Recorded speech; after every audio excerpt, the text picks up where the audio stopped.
With the release of Oblivion Remastered, I decided that it was a good time for me to go even further back in the Elder Scrolls franchise and take a look at another one of the iconic games that Bethesda released. The only Elder Scrolls games that I've played before are Oblivion and Skyrim, so I thought why not, in our gracious year of 2025, take a look at the wonder that got everyone so obsessed with this franchise in the first place. To figure out a few things. Was it a good game for its time, and does it hold up today? This is Morrowind.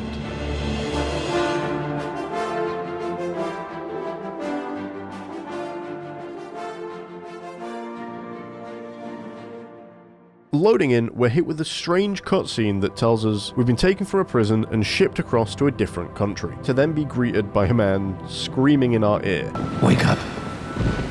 We're here. After waking up, we're asked our name, in which we tell this strange-looking elf man the name I use in every single Elder Scrolls game, Glorb. Our name is Glorb. We're then approached by a guard who tells us the controls for the game, typical WASD. Surely can't be different anywhere else, right? Spacebar is interact? What?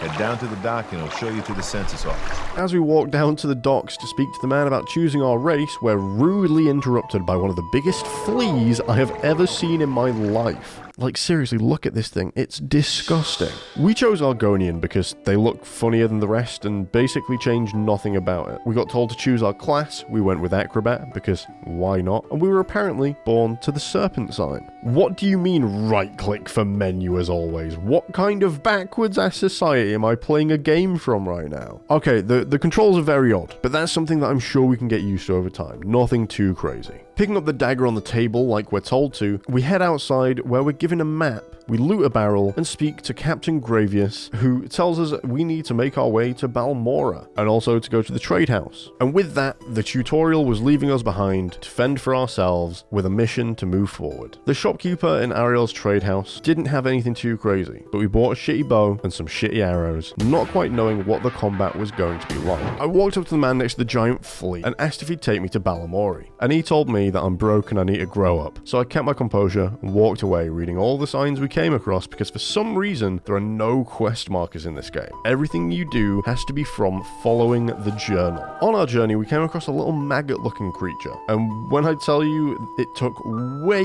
too many hours to kill this thing, I mean way too many. We bumped into another strange looking creature and it feels like my arrows just choose not to hit the targets. Like every enemy is either incredibly spongy or the hitbox are smaller than, and as we were about to arrive in Balmora, we bumped into Mori Ormine. Now she wanted us to track down a dark elf bandit for her. Not for any reason like theft or murder, but because she fancied a quick shag and liked the look of him. So we went into a nearby cave, encountering not only the dark elf himself, but a little Nyx hound too, in which I fucking died. And my last autosave was from a character I made to test out the HD mod. So from here, our name is Pan, and we have the most random layout of stats, but we are still an Argonian. Now from this load state, we're already in Balmora. Checking the journal to see what we actually have to do, funnily enough, the quest hasn't changed. We still need to find Caius, so we make our way to the South Wall Corner Club to get information we need, bumping into the one and only Sugar Lips, who encourages us to join the Thieves Guild. Eventually we find the right person, and Bacola tells us that his name is not a disease, and that Caius lives across the way and up the stairs, so that's where we go. And this dude is built like a fucking beast.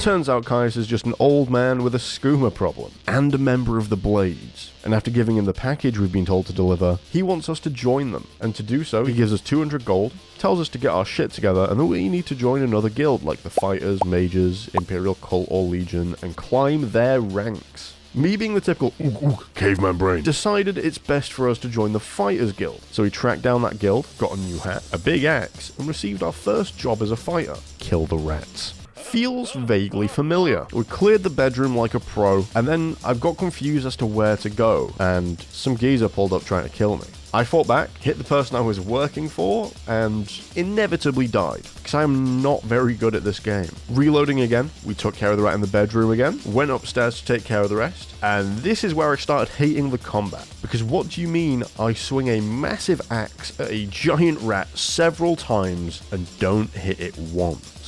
Yet I die super quick to the fiendish little teeth of this bastard. Reloading and trying again, died even faster. And as I left to go upstairs for a third time, the game crashed. Before we get back into the game, I want to point something out. I'm not really going to be covering much of the story itself. It's an elderscrolls story. From the two that I know, of course it's going to be pretty good. So I'll be covering general gameplay and what I end up getting up to for the rest of the video. If you want plot points, I recommend playing, or should I say reading the game yourself. Moving on, I finally managed to slaughter them pesky rats upstairs after several more attempts, just for the game to crash again. Typical Bethesda, but that's okay. We booted it once more, realized that the knife is better for my Argonian to use, and killed the rats once more, this time with no game crash. Turning the quest in with Dwemer, we're given 100 gold and a journal update. Going back to the Fighters Guild, speak to their leader. She asks if we're ready for more orders after handling the rats so perfectly. Obviously we want to rank up in the Fighters Guild, so we optimistically agreed to go and take care of some egg poachers in the mines. Little did I know this was going to be a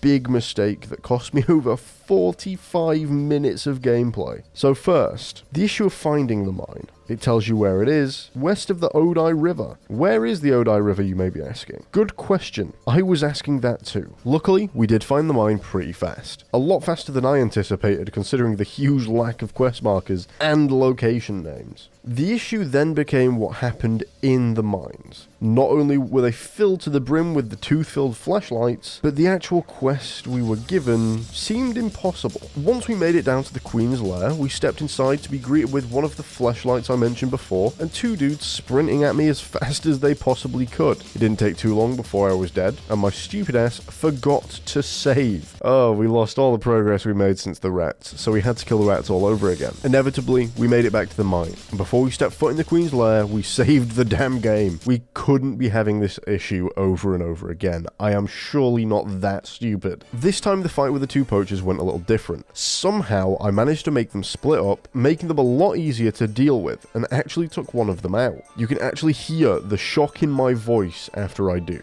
There we go. I guess it was more a relief than anything. I did then aggro the other one once more before I ended up healing, so I had to spam the magic. And the noise it makes is not something that I would recommend listening to over and over again. I feel like hearing this noise again and again would be a valid torture method for government agencies. I got the dude stuck again, tried healing up, but no matter what I did, he still kicked my ass, and once again, I ended up dead at the hands of the poacher. Loading up the save again, we should be just outside the game crashed again. I feel like this is something I'm just going to have to get used to if I'm even going to get close to finishing this game. There were a few more deaths over and over before I decided it might be a good idea to go back to town and buy a bow and arrow. Ones we bought earlier do not exist anymore due to the save state being different, and that's only just clicked in my head. And then heading back to try and pick them off one by one from a distance, by just firing arrows at them for as long as it took. The only issue with that plan is the combat system. As far as I know, the combat in this game is almost like a dice roll, but it's a 100-sided die that you're rolling. Each skill you have on the long list of skills determines part of what you need to roll on that die to actually hit the target. The other part of the skill determines the damage output you have. It's long and convoluted, but essentially the higher the skill that correlates to your weapon, the more likely you are to hit your target and actually do a decent amount of damage. Knowing what you know now, here's a quick look at the stats we have. A nice 36 in short blade, marksman at an okay 20, and axe at a whopping 5. No wonder we weren't able to hit anything when we were using the axe. Would have been good to know that before these play sessions, but at least it's not a problem in the future.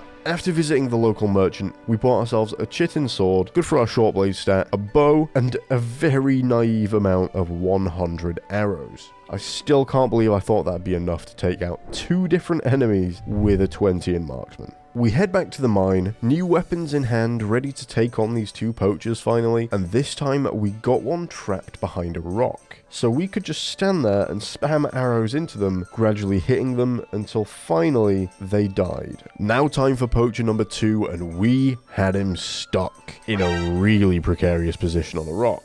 After absolutely hounding him for arrows for what felt like an hour, we ran out, leaving us with one option: climb up there with him and kill him with the sword. The only issue with this was I physically couldn't hit him. And this time not because of the dice roll combat, but instead because he was just in that weird of a position that it wouldn't register. I did manage to somehow wedge myself in there with him and finally get him with one hit that was needed to finish him off. I looted his body and went back to turn in the quest to the Fighters Guild. A nice 100 gold for finishing that quest and a couple of potions. I definitely feel like we deserve more for the torment that this game has put us through, but that's okay, because surely after those painful quests, we can rank up in the Fighters Guild, right? No, we can't. But we did get another quest to go to the Caldera Ebony Mine to kill some Telvanni agents, and then Caius gave us orders telling us that we need to go and speak to someone in the Fighters Guild about some sort of secret cult, and you'll never guess what. When I asked about the cult, bro was like, nah, do this for me first and then I might tell you. I'm tempted to just start casting magic next to him for the next hour to see if he changes his tune. But he does tell us though, that if we go to an old Dwemer ruin and find him a little cube inside, then he'll give us the information we need for Caius. So that's what we head out to do. Checking the journal before we head out on our adventure to the ruin, we had to figure out where we actually had to go. Luckily for us, the journal actually documents exactly where to go in a good amount of detail. To make it easier for you guys, I'll read it out as we get there. Head south out of the town past the Big Flea, cross the bridges that are over the Odai River. Once you get to the signpost, go north towards Caldera. Immediately on the right, there'll be a signpost for Molag Mar. Turn right and head up the hill on the old road and cross the bridge, and you've arrived. And that's where the trouble began, as a man that looked like Caius was trying to kill us, summoning a skeleton to try and help him too. I tried to back off and get a good look at what kind of attacks he'd be throwing at me, but even doing that, he hit me with magic over and over until I died. Knowing where to go now, we head straight back to the bridge. I pulled out my bow and just started firing at him, to see if I could get some damage in before he got to me. Thankfully I did hit him a little, and I found myself in a cheesy position where he couldn't quite get me, and I could fire all of the arrows I wanted at him. After running out of arrows, as I usually do when fighting enemies in this game, I got out the trusty sword that we bought earlier and hounded him until we finally hit him with a final blow. Now you're probably wondering why I called this trouble. Well, when we got across the bridge, finding the lever we needed to open up the ruins, we were attacked by a flying creature. And as we only just managed to open the door, we died trying to run away. Getting back to the bridge, we saved once getting there, just to save us some time if we were to unfortunately die again. And went with the exact same plan of hounding him with arrows, which this time resulted in death. We tried again, killing the Caius clone and managing to kill the flying freak by getting it stuck behind the bridge and getting ourselves into the ruins, saving immediately, because I do not want to go through all of that again. Forgetting that Stealth Archer was only introduced in Skyrim, I fired some shots down at an enemy that instantly wanted to scrap. He wanted to throw hands so badly, he ran all the way up this big ass ramp just to end up as Balmora's next missing persons case. A couple more people received the same fate whilst trying to stop me entering the ruins, actually causing us to level up. Putting our points into strength, agility and speed, feeling stronger than ever, we went further into this old Dwemer hideout looking for the small cube that I'd been quested with finding.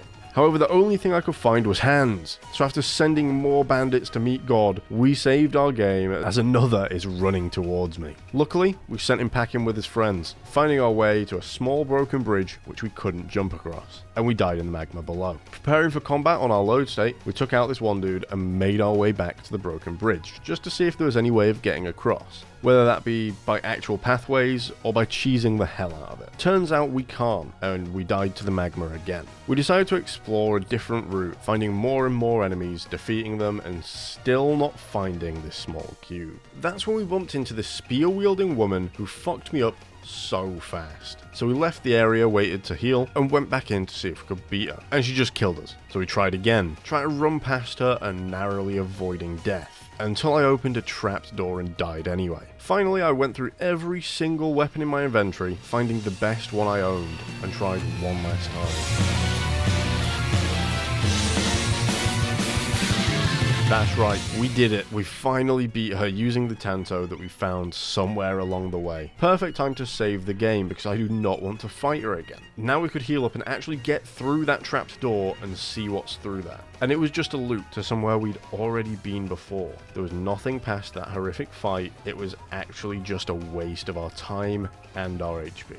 So we made it up onto the second floor to see if we could find anything there, because we've already explored the entire bottom floor and the rest of it is just the entrance. Getting through the door on the second floor, a man with an axe approached us and offered us a way out of life, which we reluctantly accepted. Loading back in, we waited to be fully healed again, and the geezer from earlier with the rats appeared. This man was a scary fight, but we just kept throwing our Tanto into his chest, doing small amounts of damage over and over, occasionally getting hit for huge amounts of damage, until finally, we died. Yeah, we didn't kill him. Waiting until healed again, it made him spawn. This time I was ready, I was prepared, and I was not going down without a fight. And it was a tough battle, back and forth, dagger versus dagger, until I thrust my Tanto into his chest for the final time, and my reward for killing him? A huge boost in our armor stats, just by stealing the Dark Brotherhood gear from him, taking our armor rating from 2 up to a huge 23. Not only was it a huge boost in our armor rating, but look at the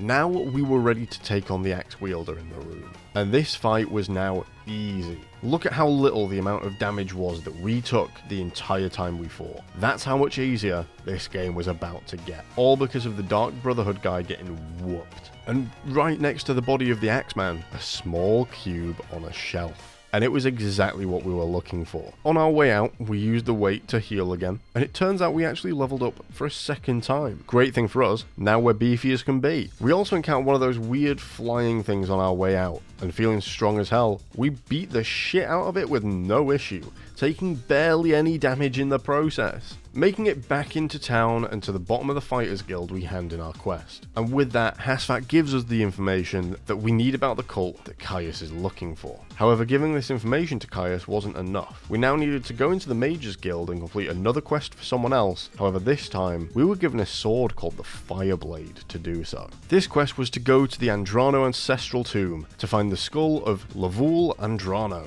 and give it to this orc that is in the Mages Guild. Once we've done so, we can get that last bit of information we need for Caius. The tomb is south of Pelagiad, so that's where we head, getting absolutely massively lost on the way before bumping into a few signs that finally put us on the right path. Getting to Pelagiad after a solid 20 minutes of walking, we had to head south. And you might be wondering, how do you figure out which way is south when there's no compass to guide you? Well, luckily the map does show which way you're facing, so we open that up and we can see whereabouts we need to go. And it didn't take us too long to find the ancestral tomb and get inside. And walking down the stairs, there was already a dead body on the floor. Strong start for this being a fun and easy mission, right? Definitely not telling signs of strong enemies. Walking through the tomb, it wasn't much besides skeletons and some strange demon creatures. Nothing too strong, but our HP did get incredibly low, leading us to go back outside and wait for our health to regenerate, because your boy forgot to buy health potions. Kill a rat before heading back in and clearing out the tomb of all the monsters that lay within its walls. Doing this made my health go down more than I would have liked, so we waited again for our health to go back up, and look who decided to show up again. Another one of those pesky Brotherhood folk. We took care of him pretty easily and replaced all our gear with his, because it was less damaged. Then we spent genuinely 10 minutes looking around this place for this skull, scouring every chest, every hole, every corner, just for it to be right under our nose on a bench. This is why quest markers are such a great innovation that came to video games. Trying to find our way home, we ended up stumbling into Vivec City whilst lost. This is the main big city in the game, and we've not actually been told to even come here yet. So we were drastically far from where we needed to be, which was back in Balmora handing in this skull. I found a fast travel guy and ended up traveling to just another part of Vivec instead of back to Balmora, because it turns out this wasn't one of the flea guys, and it just confused the life out of me. I was lost, scared, and unsure if I should even carry on playing, after spending almost an hour just trying to get back to Balmora and ending up wandering around Vivec like a lost dog. And even more lost than you are not subscribing right now. I did, however, power through and find my way back onto a path, following the signs all the way back to Balmora, because I didn't want to risk trying to find a fast travel guy. Look at where it took me last time. I was better off walking, until the game crashed again. Loading back up, it put us back in the tomb, which wasn't too bad because we were actually closer to Balmora there than we were walking back from Vivec. So this was potentially a time saver. We finally ended up back in the Mages Guild, fulfilling our quest with the orc, who gives us notes on the cult. Giving them to Caius, he gives us 200 gold and a mission to Vivec. Fast traveling there to save us some time, we arrived quickly, just to get lost all over again. Caius essentially sent us on a wild goose chase, looking for 3 different people in 3 different parts of Vivec. I spent well over an hour trying to find even one of the characters that we were looking for, to absolutely no avail. Until we were given a map from a woman in the foreign quarter, I think. Even watching it back, I'm lost. And ending up finding the Argonian we were looking for in some backwards ass area of the building. And I won't lie, this is where the game lost me. I spent an hour looking without the map, and another hour with it, getting lost in the halls of Vivec quarters, hunting down people that you only know the name and race of, no markers or anything, just an area of Vivec that they're in. The game as a concept is incredible, and I can see myself losing days of my life in it. However, it feels like a solid 60% of my time playing would be lost to me being, well, lost. For its time, the game is amazing. I can see why it got a 9.5 or a 10 from most reviewers. However, in comparison to the combat that we have in the modern Elder Scrolls games, the RNG combat just doesn't hold up. I would love to see a full remake of this game come to fruition, like we have done with Oblivion, but I doubt that's something that we'll see.